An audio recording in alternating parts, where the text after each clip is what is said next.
네, 요한복음 강의의 43번째 시간 참된 신앙이라는 제목으로 우리가 하나님 말씀 함께 나누도록 하겠습니다. 오늘 우리가 살펴볼 주된 내용은 무엇인가 하면 이제 한 사람이 태어날 때부터 맹인으로 있다가 그 고통 가운데 있다가 예수 그리스도를 만나고 눈을 뜨지 않습니까? 굉장히 놀랍고 감사한 일이죠. 어떻게 이런 일이 있을 수 있겠습니까? 그런데 이 맹인을 두고 이 주변 사람들의 몇 가지 반응이 등장을 해요. 그래서 그 주변 사람들의 반응이 우리가 생각하는 것과는 전혀 다릅니다. 우리가 상식적으로 생각할 때는 얼마나 기쁘고 감사하겠어요. 하나님 앞에 찬양하고 경배하고 또 그를 가슴에 끌어안고 참 눈물을 흘리고 기뻐할 텐데 전혀 그런 모습이 나오지가 않고 의외의 반응들이 등장을 하는 것입니다. 오히려 이 맹인 앞에서 굉장히 공격적인 자세로 취조하고 신문하는 듯한 그런 모습을 우리가 보게 되는데 왜 이러한 놀라운 구원의 사건 앞에서 이 기쁨의 사건 앞에서 사람들이 기뻐하지 않고 감사하지 않고 하나님께 영광 돌리지 않고 왜 이렇게 냉랭하고 딱딱하고 이런 모습으로 서 있는가에 대한 부분들을 우리가 살펴보고자 하는 것입니다.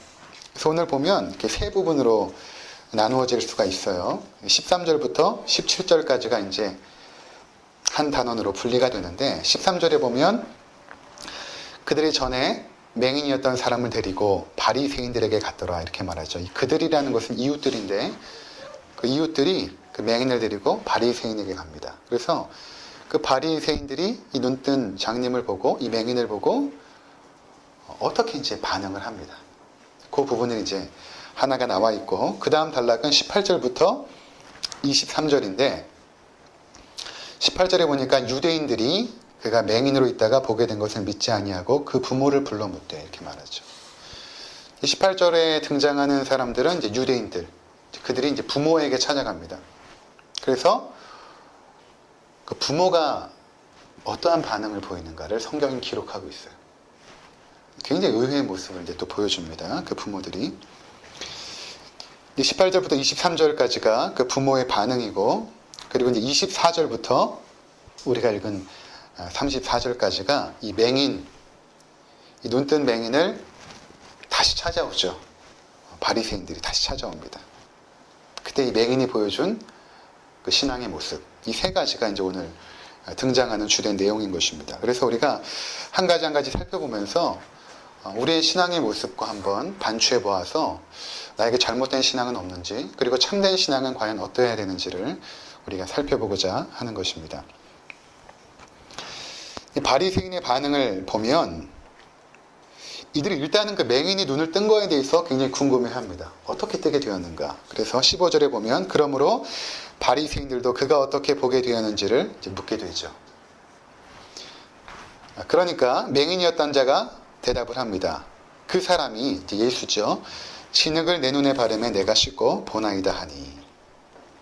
그런데 이제 이 기이하고 놀라운 일 앞에서 그들이 이렇게 반응하죠. 16절을 보시면 바리새인 중에 어떤 사람은 말하되 이 사람이 안식일을 지키지 아니하니 하나님께로 온 자가 아니라 하며 어떤 사람은 말하되 죄인으로서 어떻게 이러한 표적을 행하겠느냐 하여 그들 중에 분쟁이 있었더니. 잘 보시면 바리새인들은 이 사람이 눈을 떴다는 것에 대해서 그렇게 관심이 있는 것이 아닙니다. 얼마나 기쁘고 놀라운 일입니까? 거기엔 별로 관심이 없고 이들의 관심은 이 사람의 눈을 뜨게 한 그 사람, 예수님이죠. 예수님이 안식일을 범했다 라는 거에 대해서 집중하고 있는 것입니다. 그 당시에 안식일법에 의하면 안식일에 하지 말아야 될 일 중에 하나가 이 반죽을 해서는 안 되거든요. 음식을 먹기 위해서 반죽하는 행위가 금지되어 있습니다. 그 전날에 이제 다 반죽을 해야 되는 것이죠. 근데 침을 뱉어서 진흙을 이긴 것은 반죽하는 행위와 동일하게 취급을 한 것이죠. 그래서 예수가 안식일을 어겼다. 안식일법을 어겼다. 이렇게 이제 판단을 한 것입니다. 사람의 인생이 바뀐 기쁘고 놀라운 사건 앞에서 그들은 자신들이 만든 그 안식일법을 어겼다는 것을 이유로 아주 공격적으로 쟁론하고 있는 것입니다. 여기서 볼 수 있는 그 바리새인들의 그 문제는 무엇일까요? 왜 그들이 함께 기뻐하지 않고 또 놀라운 일을 행하신 그 예수님을 향하여서 배척하고 공격적인 자세로 나오는 것일까요? 그것은 바로 이 바리새인들은 전통과 관습 그리고 종교적인 형식에 얽매여서 그 사건의 본질을 제대로 보고 있지 못하는 것입니다. 이게 이제 우리가 첫 번째 살펴볼 내용입니다. 이 바리새인들은 원래 굉장히 그 좋은 취지로 생겨났던 하나의 그 분파였어요. 그러니까 구약에 보면 여러분들 구약을 보시면 그 하나님께 대한 그 예배라든가 아니면 그 제사의식 그리고 어떤 거룩함의 행위들이 제사장 중심으로 이루어집니다. 그런데 어느 순간부터 어떠한 한 무리들이 생기기 시작했냐면 예수님 오시기 한 50년에서 80년 사이에 어떠한 무리들이 생겼냐면 제사장 중심의 그 제사와 거룩함과 예배의 행위가 제사에서만 끝나는 것이 아니라 우리의 일상적인 삶의 영역에서까지 거룩함의 운동을 우리가 실천하자라는 굉장히 좋은 취지로 시작이 된 운동이었어요. 그게 이제 바리새파 운동이었는데, 그래서 그들이 이제 어떻게 하기 시작했냐면 이 거룩함의 행위들이 우리의 일상적인 삶에서 어떻게 이루어질까? 우리가 음식을 먹을 때도 거룩하게 먹어야 되는데 음식을 먹을 때 손을 꼭 씻어야 되고 또 먹을 때는 어떻게 먹어야 되고 이러한 정결법들을 만들기 시작한 것입니다. 또 우리가 안식일을 거룩하게 지켜야 되는데 어떻게 하면 우리가 거룩하게 지킬 수 있을까 해가지고 그들이 39가지의 안식일의 금할 목록들을 이제 만들기 시작하죠. 거기 보면 이제 씨 뿌리지 말 것, 또 아까 언급했던 반죽하지 말 것, 염색하지 말 것, 불을 켜지 말 것, 이러한. 그래서 불을 켜지 말 것 때문에 여러분들이 혹시 이제 성지순례나 그 이스라엘 가면 그들이 엘리베이터의 이 버튼을 누르지 않습니다. 안식일에. 불을 켜는 것이죠. 그들에게 있어서는. 그 정도로 철저하게 이 법들을 지켜나갔던 것이죠. 자, 이렇게 세세하게, 세밀하게 삶에 있어서 지켜야 될 법들을 많이 만들어 놓고 그것을 지키게 되면 결국에는 우리 일상적인 삶 가운데에서 하나님을 예배하고 거룩하게 되는 일들이 일어날 것이라고 그들이 생각을 한 것입니다. 굉장히 좋은 취지 아닙니까? 그런데 어떠한 문제가 생기기 시작했냐면, 자, 이러한 행위들은 어떻게 보면 거룩함의 본질을 표현하는 하나의 형식이죠. 여기 이제 컵에 물이 있지만 본질은 물 아닙니까? 이 물을 마시기 위해서 컵이라는 형식의 틀을 통하여 우리가 이 본질을 담아내죠. 마찬가지로 이 유대인들, 특히 바리새파 사람들은 거룩함이라는 본질 또는 하나님을 향한 그 사랑의 본질을 여러 가지 형식적인 틀로 담아내기 시작한 것입니다. 굉장히 세밀하게. 근데 이것을 계속해서 지키다가 나중에는 어떤 현상이 생기기 시작했냐면 본질이 없어지고 형식만 남게 된 것입니다. 예를 들어 이런 것입니다. 사랑이라는 본질은 반드시 말이나 행동으로 표현되어야 사랑이 완성이 되죠. 누군가 사랑하게 되면 만나고 싶고 또 사랑한다라고 고백하고 싶고 또 선물도 주고 싶고 그렇지 않습니까? 근데 어느 순간 이렇게 생각을 하는 거예요. 내 사랑이 좀 영원히 지속됐으면 좋겠다. 그래서 이렇게 결정을 합니다. 내가 저 사랑하는 사람을 위해서 한 주에 한 번 사랑한다라고 고백을 해야지. 그리고 한 달에 한 번 꽃다발을 선물하고 열흘에 한 번 고백의 편지를 쓰자. 이렇게 이제 결정을 한 것입니다.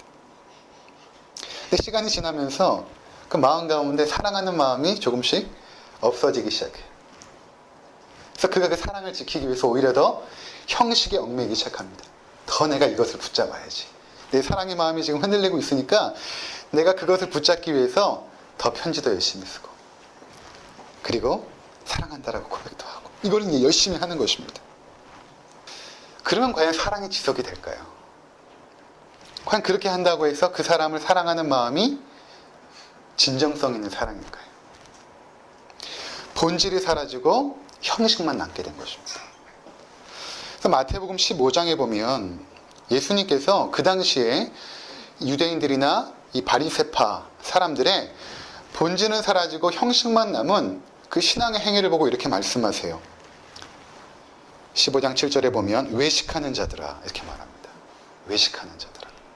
외식이라는 것은 이 원어로 보면 가면을 썼다라는 것이거든요. 연극하는 사람들이 원래는 그런 사람이 아닌데 이제 가면을 쓰고 연극을 하잖아요.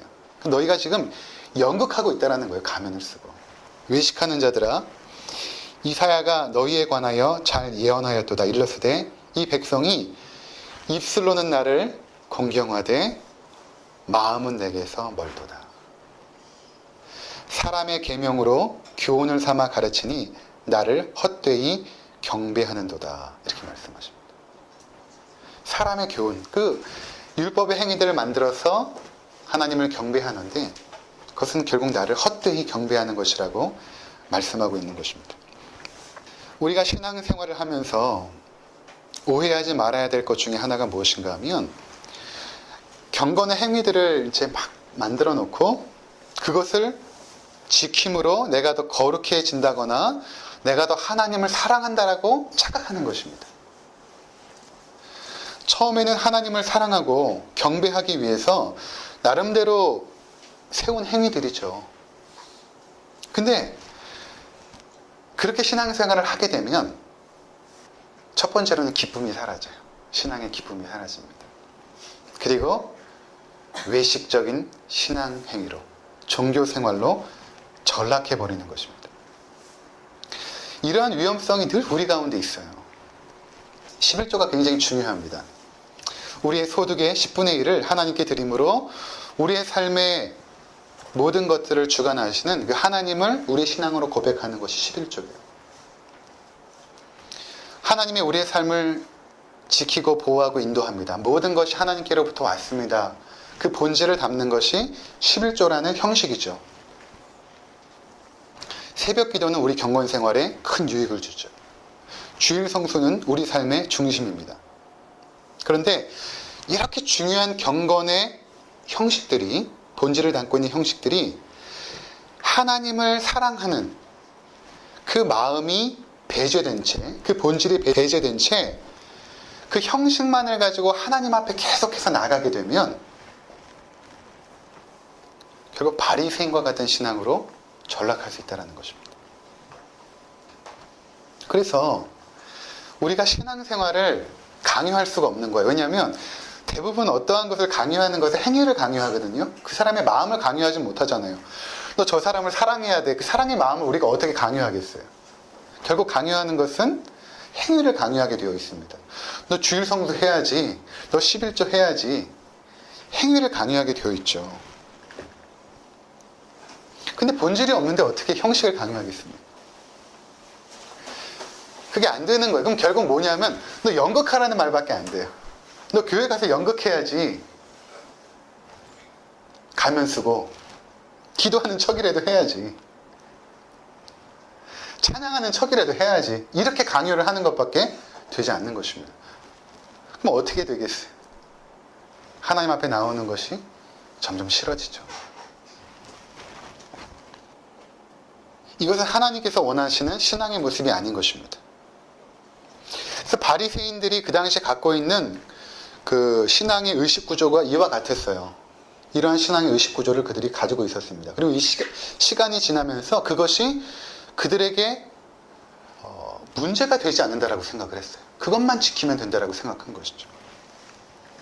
그래서 이러한 의식 구조를 우리가 가지고 있으면, 이러한 종교적인 의식 구조를 가지고 있으면 신앙생활을 함에 있어서 본질을 보지를 못해요.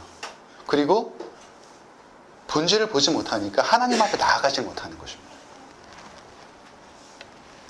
왜냐하면 자신이 가지고 있는 이 형식이라는 틀로 계속해서 모든 것을 파악하는 것입니다.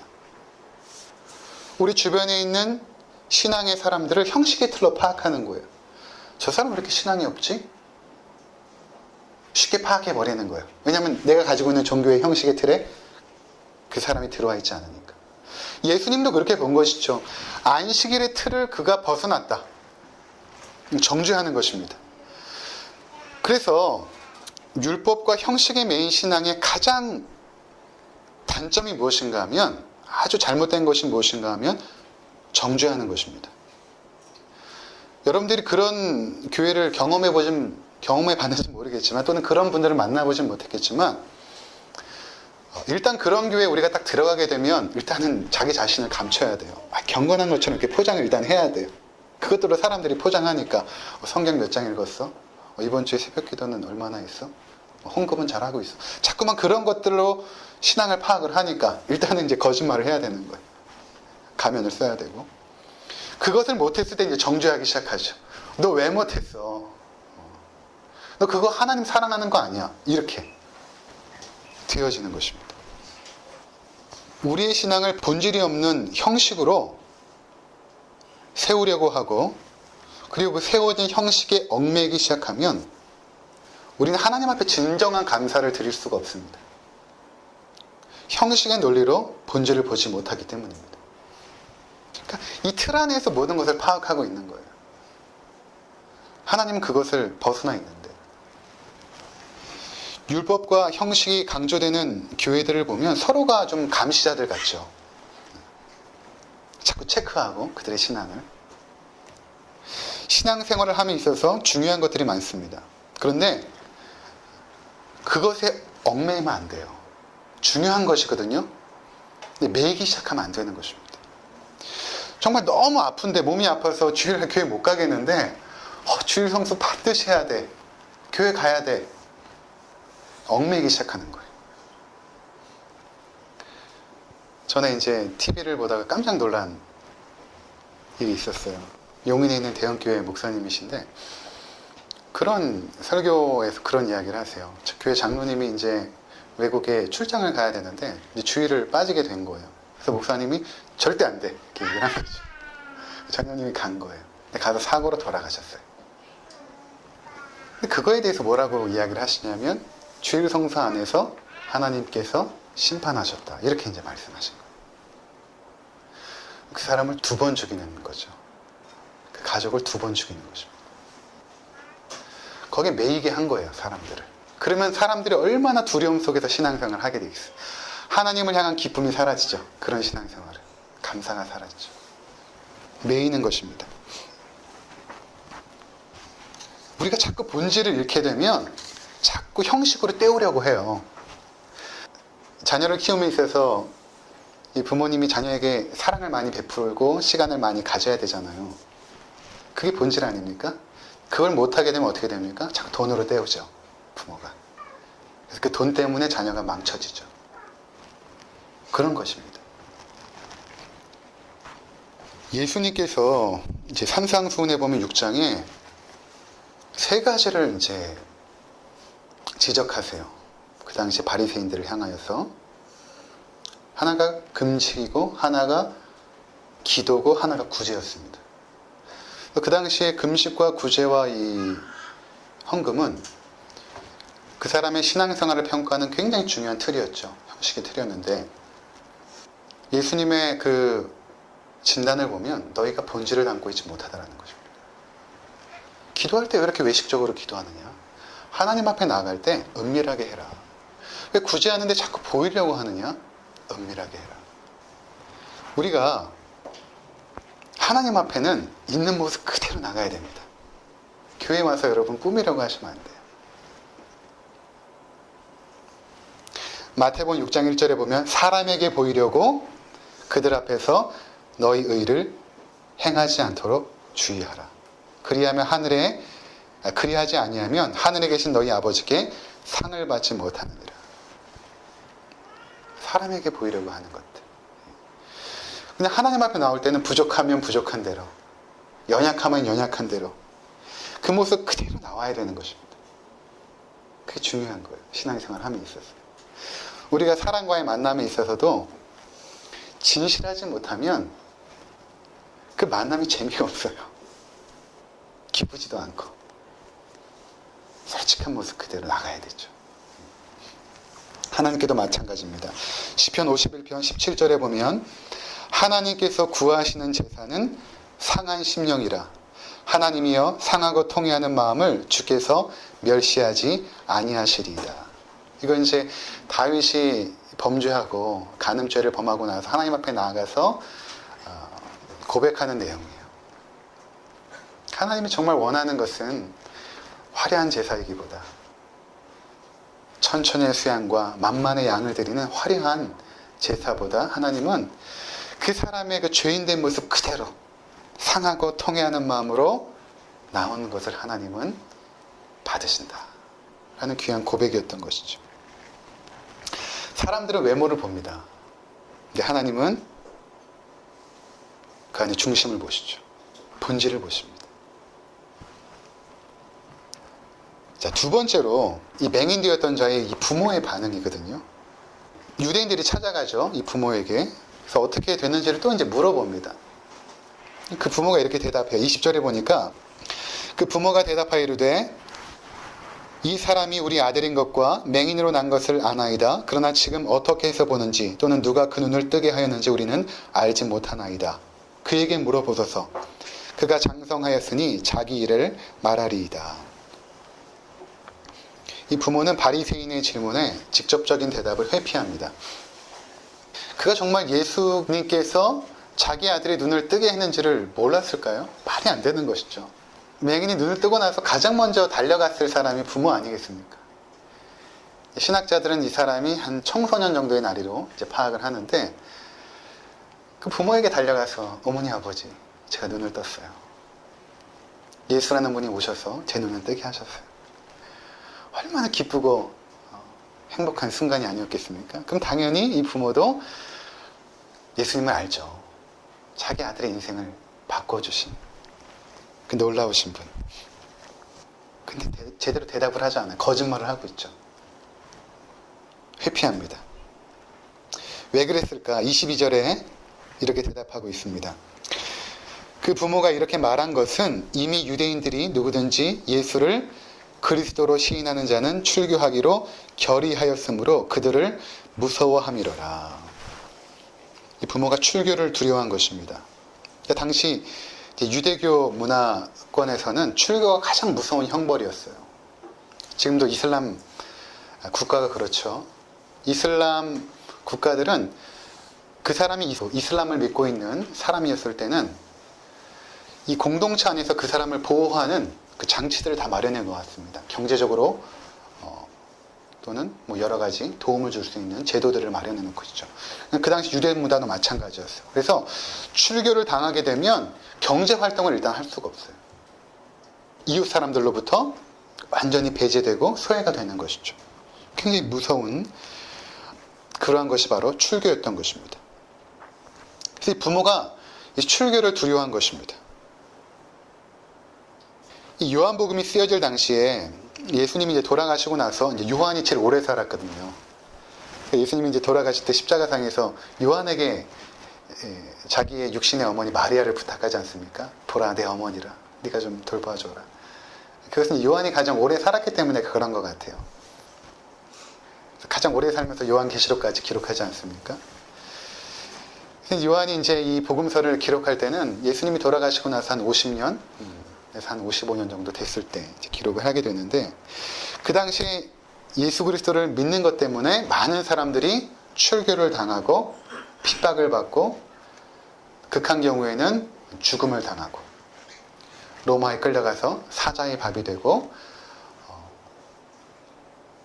처형당하는, 끔찍하게 처형당하는 그런 일들이 있었던 시기였습니다. 그래서 아마도 이러한 그 장면을 통해서 이 요한복음을 읽고 있는 사람들에게 뭔가 메시지를 전달하려고 한 것이죠. 요한도. 이 부모의 그 신앙의 모습은 어떠하냐면 진리 앞에서 진리를 회피하는 모습입니다. 왜 진리를 보고도, 진리를 알고도 그 사실 앞에서 기뻐하고 감사하고 예배하지 않고 왜 그것을 거절하고 있는가? 가장 중요한 것은 두려움 때문이죠. 경제적인 두려움, 사람들로부터 외면당할 것에 대한 두려움, 핍박을 당할 것에 대한 두려움.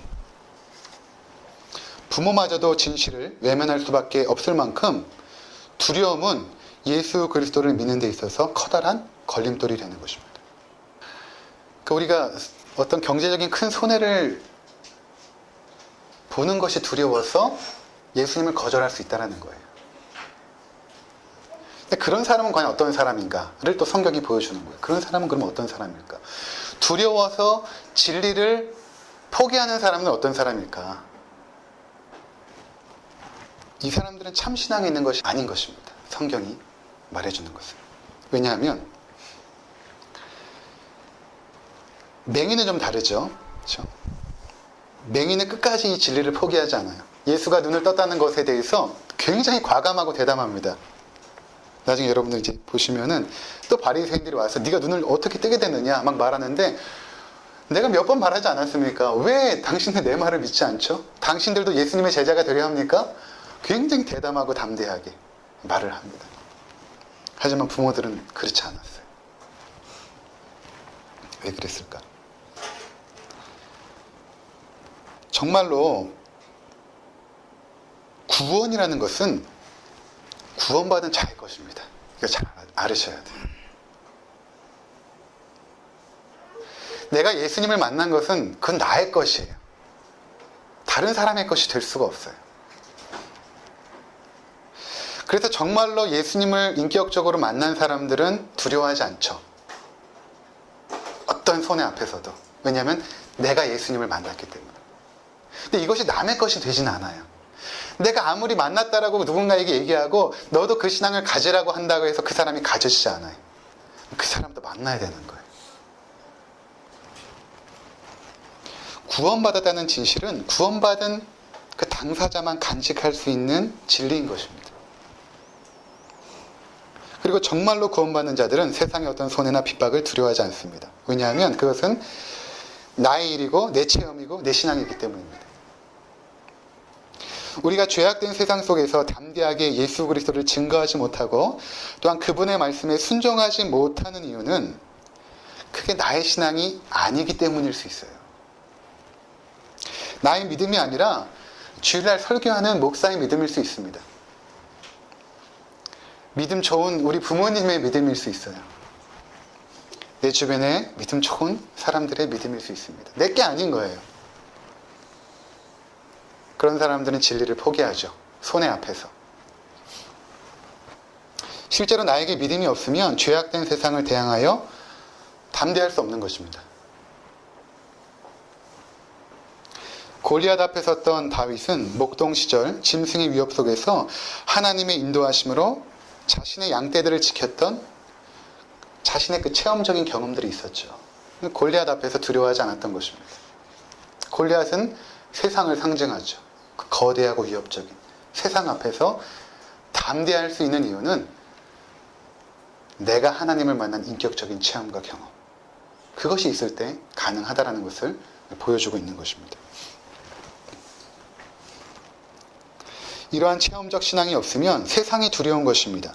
하나님보다 세상이 더 커 보이고, 왜? 하나님을 경험해보지 못했으니까. 그 크신 하나님을 경험해보지 못했으니까 세상이 더 커 보이죠. 내 삶의 문제가 더 커 보이는 것입니다. 그러니까 거짓말하게 되죠. 이 부모들처럼 진리를 외면하게 되고. 비록 자신의 배로 낳은 눈멀었던 아들이 눈을 뜨게 되었을지라도 그것은 아들이 경험한 것이지 부모의 것이 아닌 것입니다. 그것이 진실이었지만 세상의 위협 앞에서는 회피할 수밖에 없는 두려움이었던 것입니다. 그래서 우리가 예수님을 각자가 인격적으로 만나야 되는 것입니다. 그리고 나와 예수님 사이에 친밀했던 그 교제의 추억들을 간직하고 있어야 돼요. 그게 세상을 이길 우리의 힘이 되는 것입니다. 그게 없으면 위축돼요. 주눅 들고. 전 올 한 해 우리 성도들 한 사람 한 사람이 예수 그리스도와의 인격적인 교제와 친밀함이 더 깊어지기를, 더 풍성해지기를 간절히 기도합니다. 또한 우리 자녀들이, 아직은 우리 부모님 손에 이끌려 나오는 자녀들도 있고, 또 습관처럼 주일에 오는 자녀들도 있지만 예수님께서 저들을 인격적으로 찾아가 주시고 또 만나 주시기를 간절히 기도하고 있습니다. 이렇게 되면 우리 가운데 일어나는 반응이 있어요. 어떤 반응이냐면 38절을 한번 보시기 바랍니다. 이르되 주여 내가 믿나이다 하고 절하는지라 이렇게 말하죠. 여기서 절한다라는 것은 경배한다라는 거예요. 우리나라 말로 절한다라고 번역이 되었지만 예배 용어거든요. 예수님을 믿고 예수님을 예배했다, 경배했다라는 표현인 것입니다. 그러니까 참된 예배라는 것은 참된 성도들이 이제 드리게 되는데 우리가 예수님을 인격적으로 경험하게 되면 그에 대한 그 반응이 예배로 표현되게 되어 있어요. 그냥 찬양하고 기도하고 설교 듣는다고 해서 예배가 되는 것이 아니라 한 주 동안 우리가 인생을 살아가면서 경험했던 그 예수 그리스도, 그 하나님의 인도하심, 그 손길들을 이 시간을 통하여 우리가 반응하는 것이죠. 그때 하나님 나를 이렇게 붙잡아 주셨는데 감사합니다. 그게 이제 예배인 것입니다. 그것을 믿게 되면 예배하게 되는 것이죠. 이 믿음이라는 단어 자체가 전에 이제 기독교 핵심 진리 편에서 말씀을 드렸지만 인격적인 만남을 전제로 하고 있어요. 그렇죠? 인격과 인격이 만나서 그 가운데 함께 거하면서 생기는 것이 이제 믿음이에요. 그러니까 부부가 처음에 믿음이 없죠. 함께 살아가면서 그 사람을 더욱 신뢰하게 되고 믿어지게 되지 않습니까? 뭐 그게 반대의 경우도 있겠지만. 근데 이제 하나님은 신실하신 분이기 때문에 우리가 함께 하나님과 이렇게 동행하게 되면 믿음이 강해지고 투철해지죠. 정말 신실한 분이구나. 이 믿음이 생기거든요. 거기서 나오는 반응이 예배라는 것입니다. 그 앞에 절 아니라 예배하게 되는 거예요. 그러니까 우리가 하나님 앞에 참된 예배자로 서기 위해서는 우리 한 주의 삶이 하나님과 동행하는 삶을 살아야 되는 것입니다. 참된 예배는 예수 그리스도를 믿는 자들만이 드리는 것입니다. 우리를 구원하신 예수 그리스도를 믿게 될 때 우리의 눈을 열어주시고 진리를 보게 하신 주님, 그 은혜를 체험하게 될 때 우리는 참된 예배로 나아가게 된다는 것입니다. 사랑하는 성도 여러분, 이제 혹시 이제 우리가 이제 걸치고 있는 그 종교적인 형식과 이 외식의 틀을 이제 다 버려야 됩니다. 예수님은 수고하고 무거운 짐진 자들아 다 내게로 오라. 내가 너희를 쉬게 하리라 했을 때 그 수고하고 무거운 짐은 율법의 형식, 그것이었거든요. 다 벗어버리고 있는 모습 그대로 주님 앞에 나가야 되는 것입니다. 그때 우리가 경험하는 것은 우리를 찾아오시고 눈을 뜨게 하신 그 구원자 예수님을 바로 보게 되는 거예요. 그때 그분을 경험하게 됩니다. 그때 우리는 참되게 예배하게 되는 것이죠. 이러한 신앙으로 나가시는 우리 모두가 되시기를 주님의